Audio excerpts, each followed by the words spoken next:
It was called Camp Take Notice. Dozens of homeless people living in tents just outside Ann Arbor, home of the University of Michigan. They called it Camp Take Notice because they wanted the outside world to take notice of homelessness and treat them with respect. Hi, how are you? The camp was located to the west of Ann Arbor on a triangle of land about 500 feet from the nearest house. It was on a wide median strip where the M14 highway splits off from Interstate 94 and just before it passes under Wagner Road. The camp was hidden behind the trees, invisible to the outside world. It was a relatively clean, well-organized, safe haven, a refuge for homeless people like Jackie. But that first night here at camp, I don't think I was so much scared with my surroundings. I was scared in the fact that myself, I had just lost flipping everything. My dignity was shot. My son looked at me like what do we do, Mom? When you're a caretaker for so long and you take care of other people, and then all of a sudden you have nothing, it's like I hurt. I had a broken heart for a second. She soon became part of the community. In the main tent, every Sunday, they gathered for a hot meal donated by churches. I finally earned my my picture that I took. So we got to get all that down here tomorrow. This is a camp. Please. After dinner, a meeting to discuss camp issues. This tent looks like crap. I would like to make a motion. The camp was largely self-governing. Discussions followed parliamentary procedure. We have a second for that. Let's open it up for discussion. The total population varied, some 25 in the winter, up to 70 in the summer.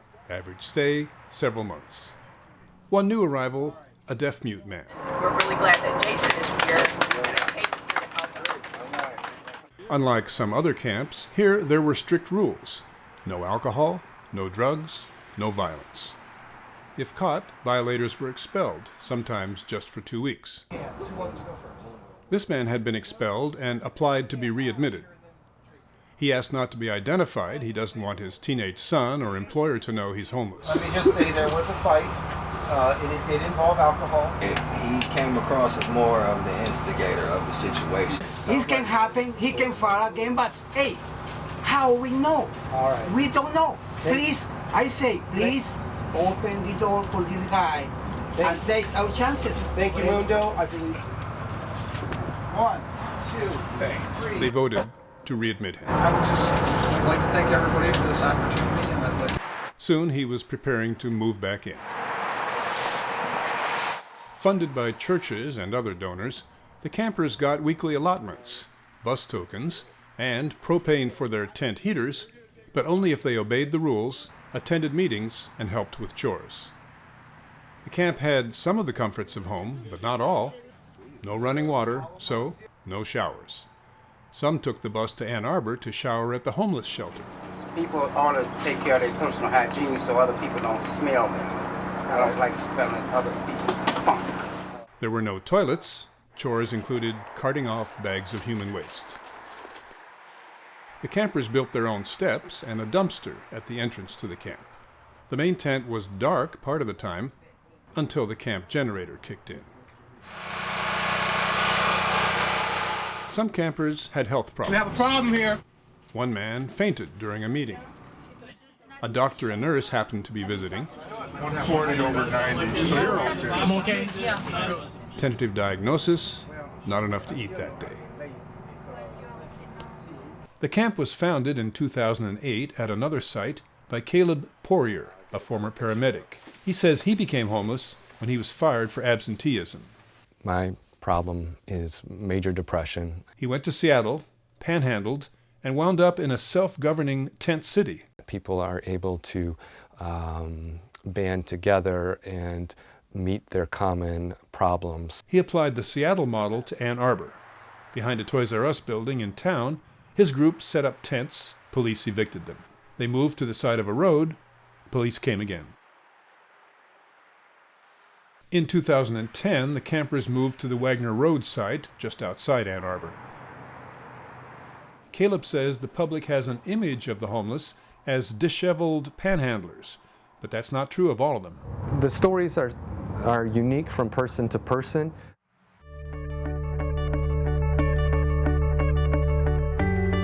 So you never thought this would happen to you? Never in a million years. A divorced mother of 3, Jackie Starkey worked at local government office jobs and struggled with personal issues. Have you ever yourself had an issue with alcohol? Yes. She went through one job after another. I worked for Ypsilanti Township. Road crew, picked up the road, inspected foreclosed homes. That was $8.10 an hour. The county lost their funding and our jobs got cut. She stayed with a daughter, then with friends, but eventually, at the age of 58, moved into the camp. Once you fall like this, you're done. You fall. It's over with. Camp life lifted her spirits, but then came another blow. Her granddaughter died. Sydney was 16 years old. She met a guy on Facebook. They rented a hotel room. She died of an overdose of heroin.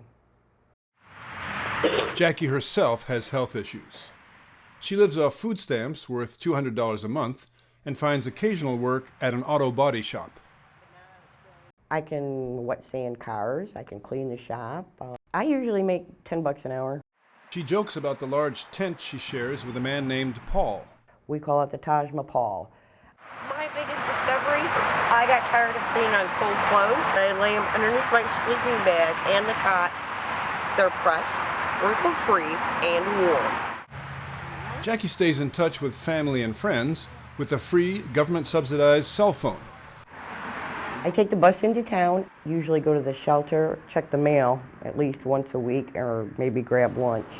I belong to the Y, so I can go to the Y, I can take a shower. I come to the library. She looks at photos of her 2 daughters, her son, and her 4 grandchildren. This is Julian. He's my youngest grandson. He's 4 years old. He lives in Austin, Texas. And she looks for jobs. I'm qualified for a lot, but when you have so many people out of work that are younger than you, who have transportation, they're going to get the job. No, I did set a limit. I said 1 year. I will do 1 year of being homeless. If I can't figure it out in that year, then something's up. What will you do? I don't know. I haven't thought that far ahead again.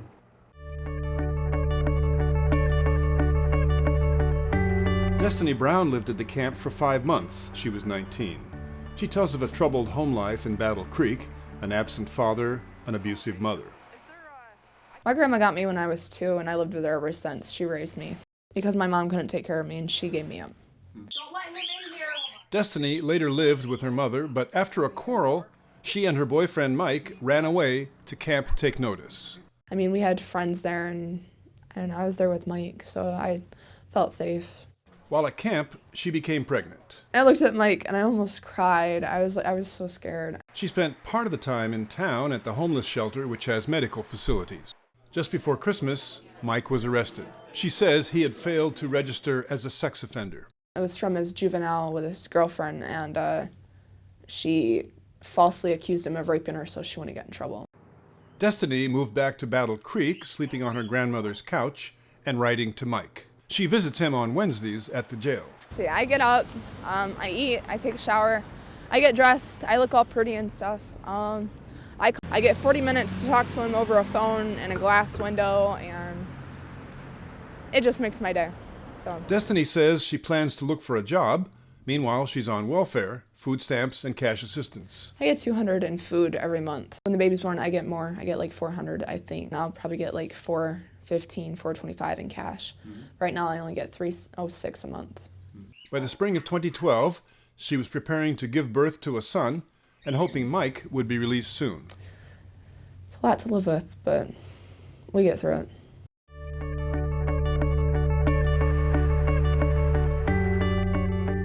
Pat Dean's nickname is Grit because he likes cigarettes. That's why they call me Grit. Born in Detroit, he went into the Marines. Fun, challenging, bunch of different dickheads to deal with.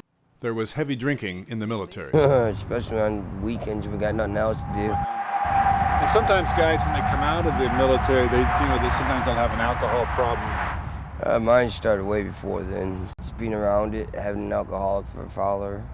And what were you drinking? Vodka to anything that's stronger than whiskey. The one I cured myself of now. It's been 9 days since I touched any alcohol. Grit tells of odd jobs as a carnival worker in Arizona and prison time in California. He says he was falsely accused of burglary. Grit worked at factories in Wisconsin until he became homeless. Working for Oscar Mayer or Rayvac Battery Company on assembly line. I lost my job and I couldn't afford rent no more. At the age of 31, he came to the camp in Ann Arbor. He collects cans and bottles worth 10 cents each. Gasoline, get cigarettes, hopefully. Sometimes he's lucky. But look what I found in my tent. Wow, what's that? $5. He takes the bus into Ann Arbor to eat at the homeless shelter.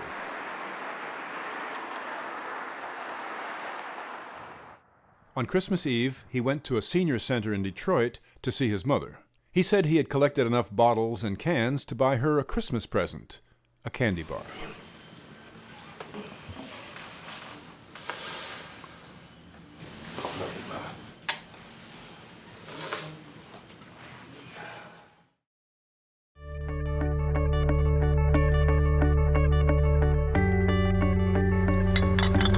Gail Johnson is 47. She became homeless because of substance abuse. My life was pretty much out of control and had been for quite some time. Ended up spiraling out of control with drugs and alcohol. I eventually lost everything, apartment, all belongings. Ended up trying to commit suicide. She served time in prison. She says she was falsely accused of stabbing a woman. Gail and her boyfriend lived for a year at Camp Take Notice. She says it saved her life. Because of seeing all the selfless people, all the great people that I met, the serenity of it all. Now she lives in an apartment building with her boyfriend, who asked not to be identified. I have keys and doorknobs, a shower, and a bed and a couch and a TV. It's great.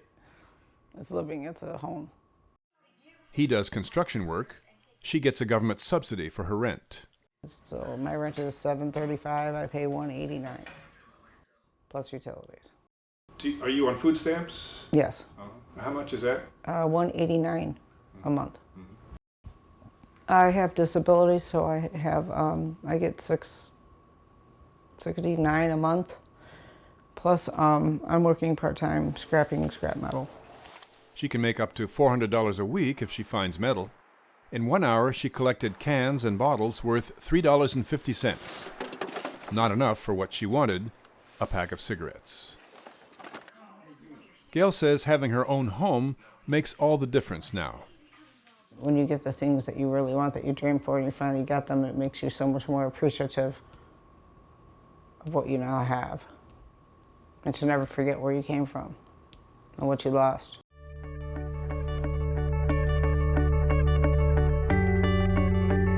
In 2011, throughout the United States, there were 636,000 homeless people. Of that total, 4,700 were in Ann Arbor and its surrounding county. Contributing to homelessness, unemployment. Michigan's rate 9.3%. So that the loss of one paycheck could make the difference of being able to make rent or not. And there are other causes of homelessness. Many of the people that are part of this community are people who have disabilities, mental disabilities. But you also have to understand that there's physical disabilities. You have veterans that come back with head injuries. Homelessness is not high on the political agenda. I'm not concerned about the very poor. We have a safety net there. It's ridiculous. They keep taking away money from the shelters and stuff, yet there's more and more homeless people.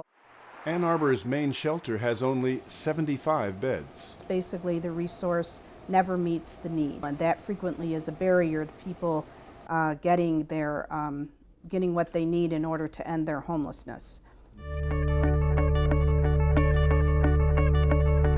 With governments cutting back, the homeless at Camp Take Notice depended on churches for help.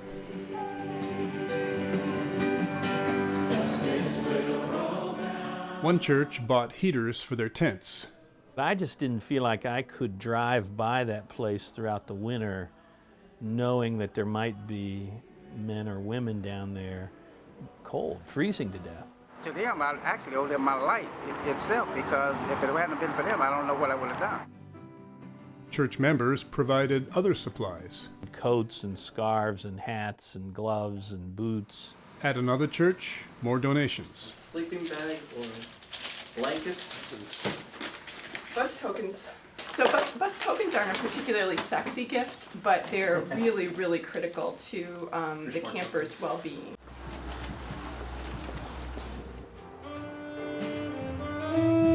At another church, a benefit concert raised $1,800.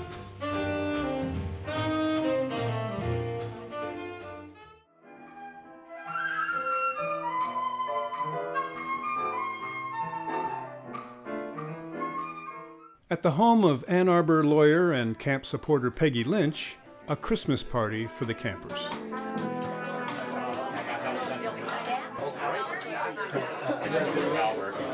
We are blessed to have a blessed day to be here, to be live today.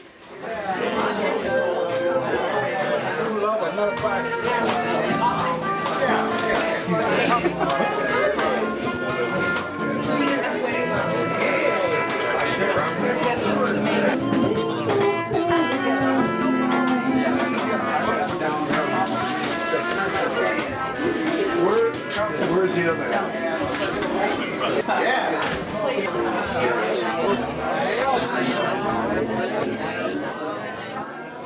An Ann Arbor nonprofit called Mission coordinated donations and provided services. Mission helped run camp meetings. All abstentions? In the case of a tie, the motion fails. Mission organized an outing to a volunteer's property. Campers cut firewood and brought it home. The logs helped keep campers warm throughout the winter at their main tent.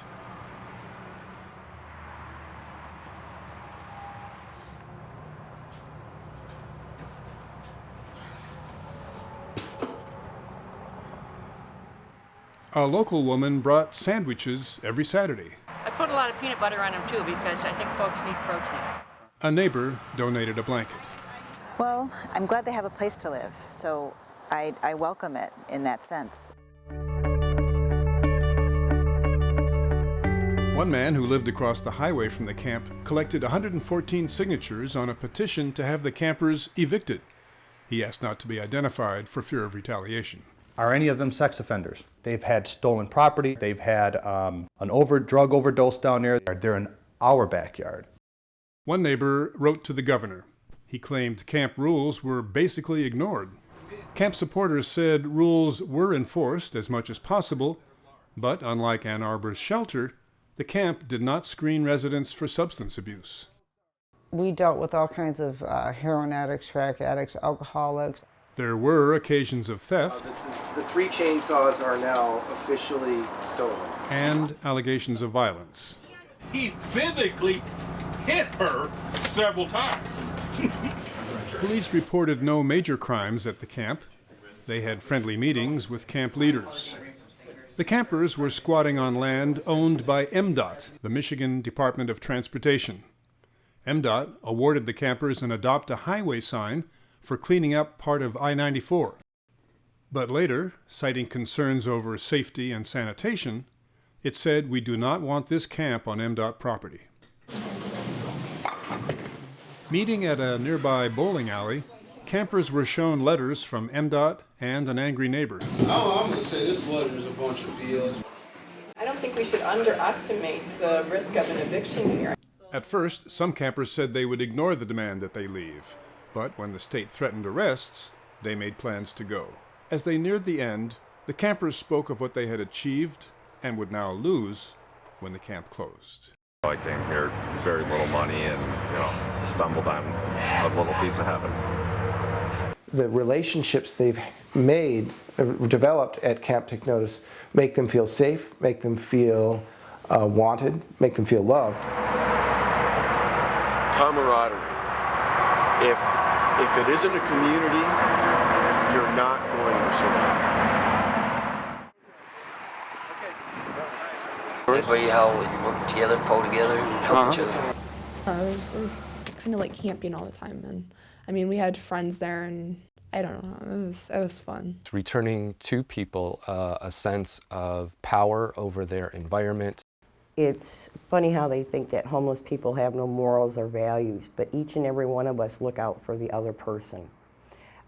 If we're gone, we make sure that their campsite is okay, that their tent's okay.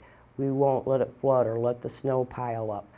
If they're not feeling well, another camper will say, well, how can I help you? Do you want a cup of coffee? You need some cough syrup? You need Tylenol?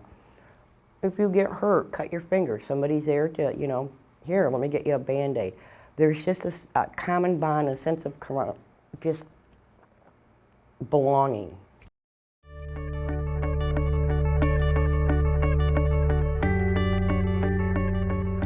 In late May, the state ordered them to leave by June 22nd or face arrest. Townspeople staged protests against the eviction order. Definitely middle class.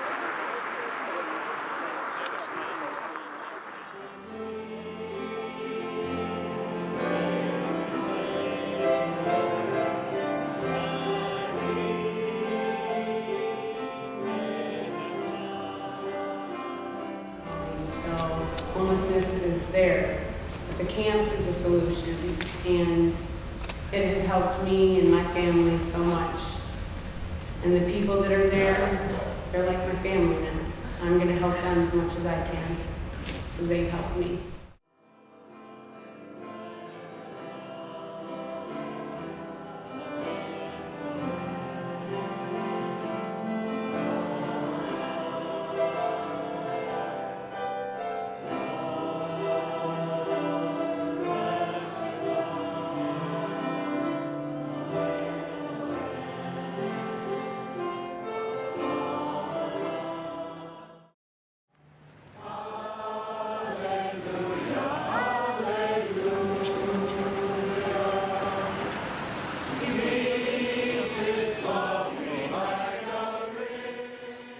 The first time you get a piece of property, I will be the first person out there with an axe, making new camp. Hello everybody, my name is Alonzo Young. I'm the first camper that graduated from Camp Notice. And I feel that, you know, I'm blessed to be here today. A whole bunch of people came out to worship us today in the crisis we're going through. We love you, and we're here to support you in any way that we can. Despite the protests, MDOT closed the camp.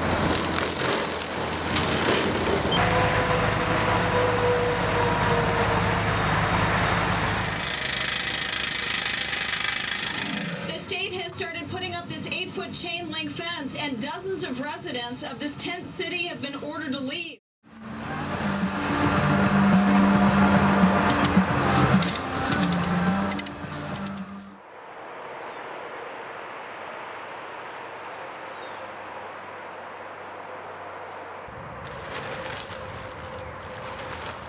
I think it's a travesty, in my opinion, and it's totally heinous. I mean, we served hundreds of people, you know, through the life of this camp, and you know where we're at right now.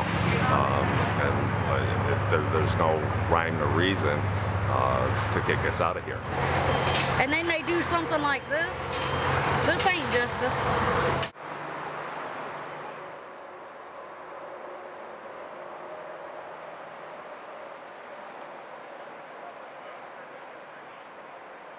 There were 68 campers at the end who were evicted.